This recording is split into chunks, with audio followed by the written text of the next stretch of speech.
Why your enterprise needs robotics. Joining us today to speak about that, Mike Futch, CEO, Tompkins Robotics. Mike, it's good to see you. Welcome. Thank you, Russell. Glad to be here. Mike, I think it's fair to say robotics is not exactly a trend. It's been around, it's established, it's evolving. But walk us through what's going on in robotics today. How is it optimizing operations? Well, you know, it's a great question, Russell. When you think about robotics today, there's been a lot of maturity that's been achieved in the last few years.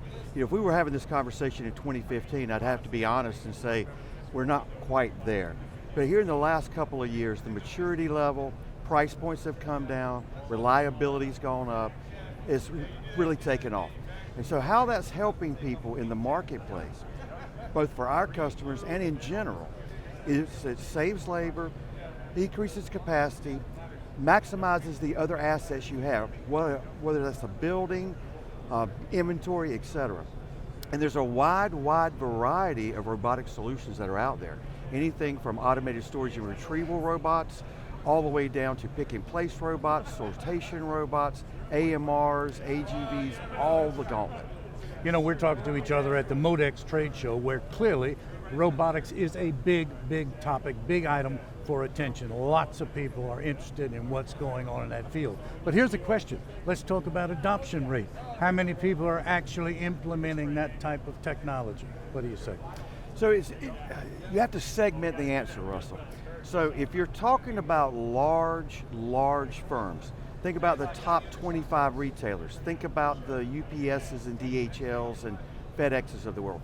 Large firms are adopting much more rapidly than mid-size and small firms. Number one, they have the capability financially. Number two, they realize they've got a real problem with workforce availability, with increasing capacity and demand, and the wage increases that we're seeing right now. And so those guys are adopting at a different rate than small to medium players. Small to medium players, we're probably only seeing 10% adoption rate right this minute. Larger players, I would say it's around 50% of them are adopting, and some are doing massive rollouts across multiple sites. Mm-hmm. Mike, you mentioned something very important. You talked about price points coming down. So that is something that no doubt is of great interest to people and is going to help reach some of those smaller enterprises. Going forward, if you were to look in your crystal ball, I don't know, 3, 4, 5 years down the road, what do you see in terms of adoption? Who will be doing it, and what's the price point going to be? So down the road, we're already starting to see a trend. So in the last 12 months, we've seen more and more customers want to combine multiple robotic solutions into an integrated whole.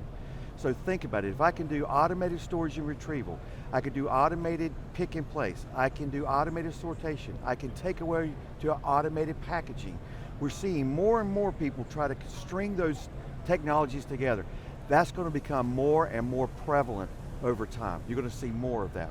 We've also seen a big trend since the pandemic of the micro-fulfillment and trying to do automation either at the back of a store or a dark store in the local market.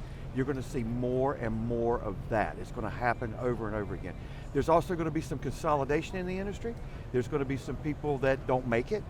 I mean, there's so many AMRs that move loads around a warehouse. I don't imagine all of those guys are going to be here 5 years from now. Mm-hmm. They're either going to be consolidated through acquisitions and mergers, or they're going to go out of business. Mm-hmm. So it's important for people to think about what their long-term strategy is and pick people to partner with and technologies they believe in, because those are the ones that are probably going to make it. That's going to be exciting times. Final question, Mike, let's bring it on home. If I'm interested in Tompkins Robotics, I want to know, what is it that you can do for me? So tell us today, what are you doing to optimize the operations of your customer base? So we have a very unique AMR sortation system. Think about the traditional sortation and order fulfillment systems of the past. Tilt trays, cross belts, bomb bays, slide trays, etc.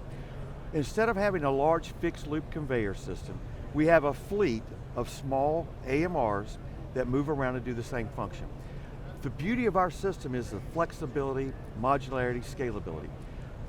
None of our systems have had permits pulled.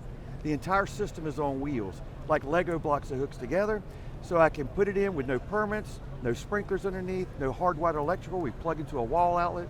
If you want to expand it, you can. You don't have to pull permits or do anything. If you want to pick it up and move it to another building, you can do that as well. In addition to that, it takes up less space, has a shorter lead time, and costs less than traditional systems. You're going to see more and more of that type of technology deployed across all the supply chain, distribution, logistics, and fulfillment operations. Mike, you make a compelling argument for why I want to invest in this type of technology. Thank you for finding the time to sit down and speak with us about this today. Thank you so much. Thank you, sir. Glad to be here. It's Mike Futch, Tompkins Robotics, speaking with us today about technology that needs to be in your warehouse operation. Thanks for watching.